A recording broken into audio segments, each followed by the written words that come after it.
Welcome on to the NDSS Sports Podcast where me, Gus Johnson, and my co-hosts, Brady Allen and Ethan Stannard, are going to be talking about sports at NDSS. And we're going to start it off here talking a little bit about our sponsors. So thanks to Frontrunners and Gina's Mexican Cafe for sponsoring us. There's many other sponsors. We've talked about them in the other podcasts.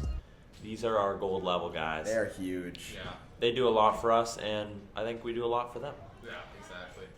Yeah, we're going to start off with some senior boys basketball. So it's been 4 games. 4 games, yeah. In the 2022 season so far. So we played Cowichan last week. We won 100-46.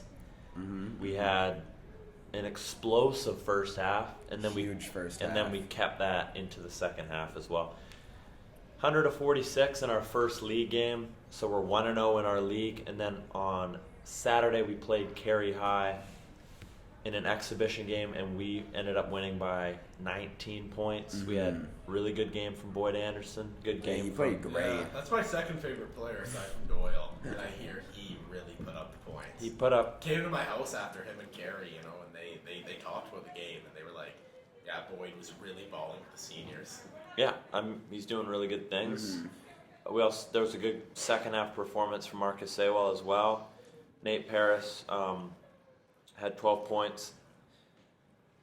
Yeah, it was a good game, and we got a huge league game, our second league game, biggest of the year, on Wednesday against GP Vanier at home, 7 o'clock. I would say crowd the gym. You can't this year. Senior girls basketball, they haven't played this week. They're going to be playing next week, so look forward to that. I'm excited, personally. Yeah. Can't wait to see what Kira Martin and Kira Murphy do. The double Kiras are... Kira Martin gets a steal, goes and feeds it to Kira Murphy, and she just she can shoot anywhere. She can shoot the anywhere she's hitting that shot. We were in gym class yesterday. She hit 6 threes in a row right in front of the guys. Made him look silly. Young Sue Bird. Yeah. That might be my comparison when she goes into the WNBA draft. Yeah. I had her compared to that even back when she was in grade 8. Yeah, I mean, we caught on her earlier. All right, junior girls, they won their league undefeated. Yeah, they're really balling. They're really balling. Avery Henderson? Avery Henderson is doing really good things. She's playing senior, she's playing junior. When she plays junior, they just can't handle the speed, the athleticism. No. So she's a bit of the female. Honestly, I got to give it to her. I'm going to give her one. She gets a Ethan stud. She is a stud on the court. She gets a stud approval. Stud approval, for sure.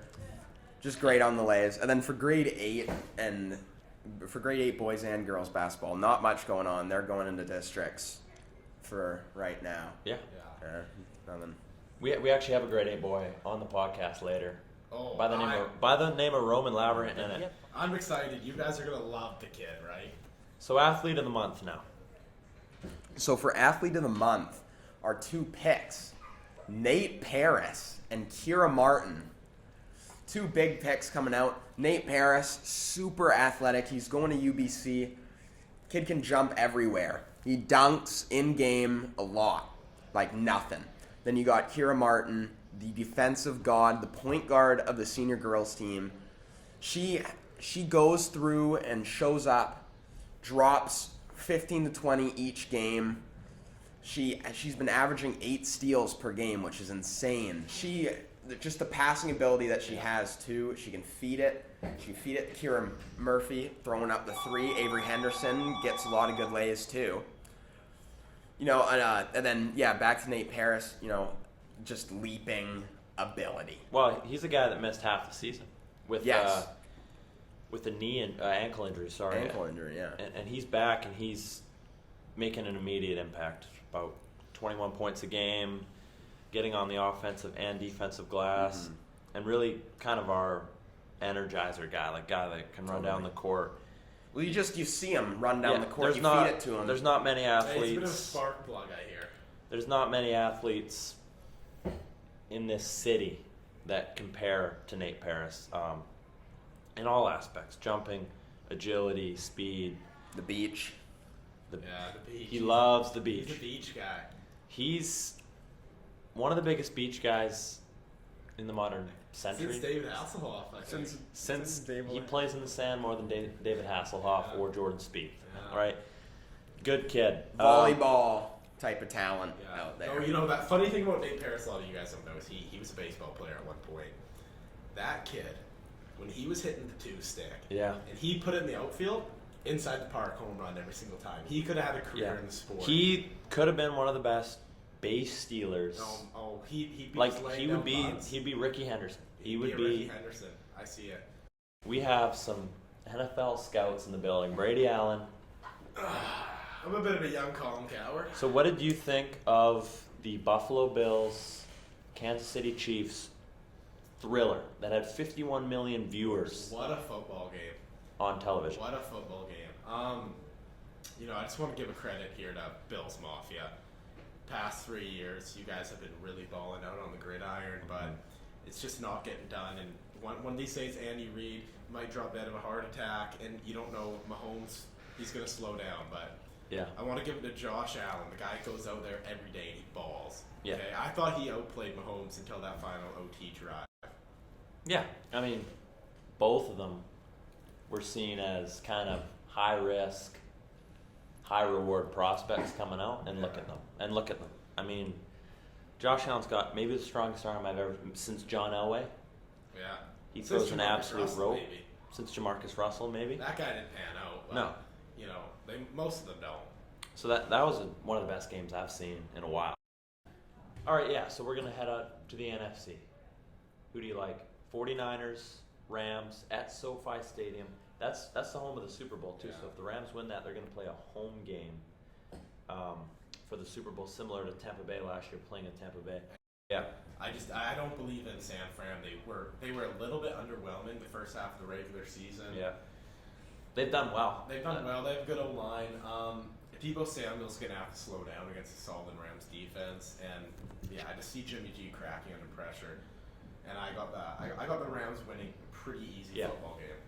You know, in my opinion, I think when you don't have that high-level quarterback, you're prone to mistakes in the fourth quarter. You're prone to eventually, them maybe playing conservative. It doesn't work against a team like the Rams. You have to Exactly. You come can't out, be a game manager. take downfield shots, and the guy that can't take downfield shots is Jimmy Garoppolo. He's proven to be a short-term passing guy, and they run a lot. They run their receiver about 10 times a game. Which is good because they have the best run blocking tackle in the league, Trent Williams. Maybe of the decade. Yeah. I mean that might be the best offensive tackle season I've ever seen this year. He was Yeah. absolutely dominant. So yeah, I'm gonna take the Rams as well. So I'm gonna take Rams Chiefs. We both in agreement. Rams Chiefs, and I'm gonna take the better quarterback.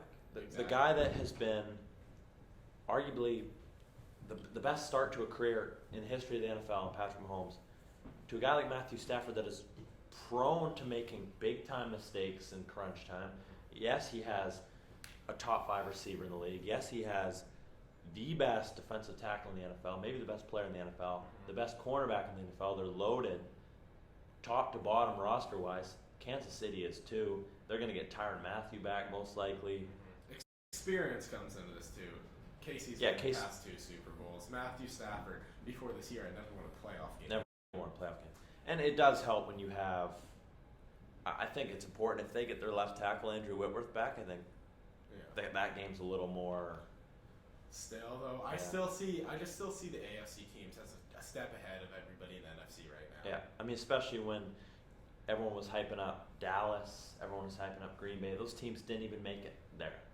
So that proves that pretty much the NFC is just whoever plays the best wins. Like, it's not like there's dominant teams. So I'm going to take the AFC. I'm going to take Kansas City win the Super Bowl. My Super Bowl MVP is not going to be Patrick Mahomes. Really?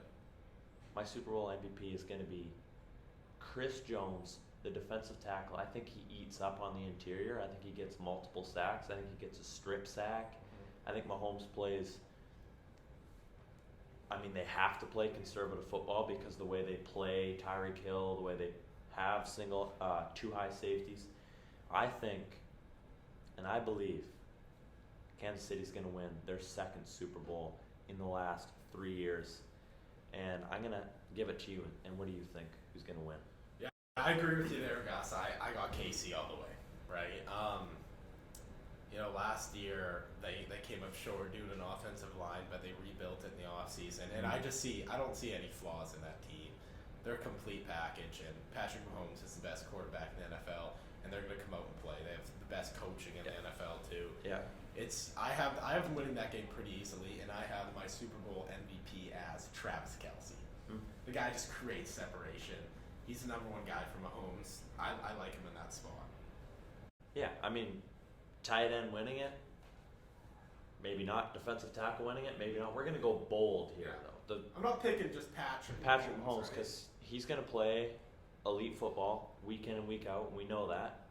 Who's going to be the game changer? Who's going to be the guy that comes in and maybe surprises everyone and has a huge game that impacts the final score? Like, that's going to actually impact the game in a big way with a big splash play or something. I think that's going to be Chris Jones. So, yeah. And then after the NFL season's over, it gets a bit sad, right? Yeah, as a Jaguars fan, it's always depressing, right? Because then you have to look at the number one pick, who you have. Free agency is always a disappointment. Yeah. But I'm going to turn that disappointment into a positive right now, because I'm changing the topic. And we have a guy I've known my whole life. Gus Johnson's cousin. Grade 8 boy. Hey, he's a dual sport athlete. He balls and he plays hockey. I'm trying to make him into a 3-sport athlete. I think he'd be good out there playing offensive tackle in green, but we'll see. All right, guys, we got Roman Lavery here. I'm ecstatic right now. Rome, we're just gonna ask you a couple questions. Let's start off. I was talking to Greg Fraser the other day. Oh yeah. I was like, so Greg, how's the team looking? He's like, it's been a so-so year, but I got this kid Roman Lavery. Young Getzlaff, he told me. Said he's a physical guy, but he can put it in the back of the net too. Team guy, leader. So Rome, tell us a bit about how the season's been. Oh, it's a bit rough right now. Yeah. Not getting any wins, but it's a good season. I mean, I'm putting pucks in the net. We're having a good all-around team play season. Yeah. Yeah, but then at the U15 level, it's really big in the development as well, right? Yeah. So then, when you're looking to go to the Western, right? Oh yeah. Your brother, Kurt Vernon Viper, Luke Lavery. Yep. He took a different route. Yep. He's up with Vernon, just committed to Providence. Your brother, he's going out east. Oh yeah. How has he been a role model for you? Oh, he's been a pretty good one. He's taught me everything I should know, in good and bad ways. But he's helped me a lot with hockey and just in general. Yeah, exactly. But you're thinking about going to the Western. I could see you as a Lethbridge Hurricane. I've been saying that forever. Yeah. But Rome, hockey's not the only thing you bring to the table, eh? This kid can hoop. He just dropped 5 threes the other day. I'm calling him the next Peja Stojakovic. Now let me put in a word. I was actually reffing that game, and this guy, Roman Lavery, 6 threes in a row he hit. Yeah. Just could not stop throwing him down. Yeah, he's a stretch 4. He's physical in the paint too. He can post up, and then he can also shoot the triple. So tell us a bit about how ball's been going. Actually, it's been pretty good. Pretty good, eh? Yeah. We did lose one game to Dover. Oh, that's tough. You never want to lose to Dover. Yeah, they're not a fun team to lose to, but no, especially when they got Ryan Green and Jackson Marriott coaching them, right? It's kind of a frowned upon franchise out there. Yeah, but it's been pretty good. We've beat every other team. Been doing good, averaging good points, playing well. So. Who are some of the top dogs on that team? Ethan Gordon. Isher Mahal. Isher can hoop, I hear. Madden Cruikshank. Madden, oh yeah. And then. And then yourself, obviously. We're trying to be humble here, but Roman Lavery. Yeah, that game was just insane. I was just putting them up, and they were just splashing. Yeah. Kid's been splashing since he was at Solaire. I remember watching him hoop. He was probably in kindergarten. And, he just always had a connection with the ball. But, Rome, I was talking to Stevenson yesterday, and, you're a dual sport athlete, but I think you'd look good out on the gridiron. I've been saying it forever. Roman Lavery, I think you could be a baller. Yeah. I don't know if you want to be a lineman. I don't know. Maybe you got an arm. You could be a QB. But I've just always seen your potential on the football field. So tell us a bit about when you take it into consideration. Yeah, I'll take it in consideration. But, Yeah. don't know if I'd be on the line. Maybe bulk up going the line. I know, yeah. I always thought you were tackle, but thinning out a bit right now, so you never know. Yeah. He's still a strong kid. You're into your powerlifting, right? Tell us Yeah. a bit about that. I mean, I took a break from it, and then I just recently came back, so I got to keep doing that. Yeah, exactly. Because, you know, the thing about Roman is not only is he gifted with athletic genes, he's also a hard worker. Not many kids at his age are really putting the time and thought into his craft, but Rome does. Every day he's got a new goal, and he's just trying to one-up himself from yesterday. Right? Not many kids. What was your bench press in grade 7? I remember, I think I was spotting you on it. Yeah, it was like, I'm not sure. I think it was 135. Was it not? No, it was like 120. 120. But what grade 7's benching 120? And tell us about your deadlift. What did you pick up off the floor? My best was 235. This kid's deadlifting 235 in grade 7. What are you doing with your day? Rome, you were a pleasure to have on the podcast today. The pleasure's mine. Thank you. Oh, the pleasure is yours. All right, hey, I wish you luck the rest of the season and hope to see you on the gridiron next fall. All right, thank Have you. a good one. You too. Thanks for tuning in to episode 5 of the NDSS Sports Podcast. That was my favorite episode, I think. One of my favorites. I think it was there's pretty been good. 5, so Yeah. it's got to be up there every time. There's a good chance every time. Everyone's thought Unfortunately, this is going to be our last podcast of this semester. So we don't know when we're going to make episode 6, but we're going to make it happen for We're sure. going to make it happen. We're going to make it Promise happen. All right. Thanks for tuning in, and have a good day.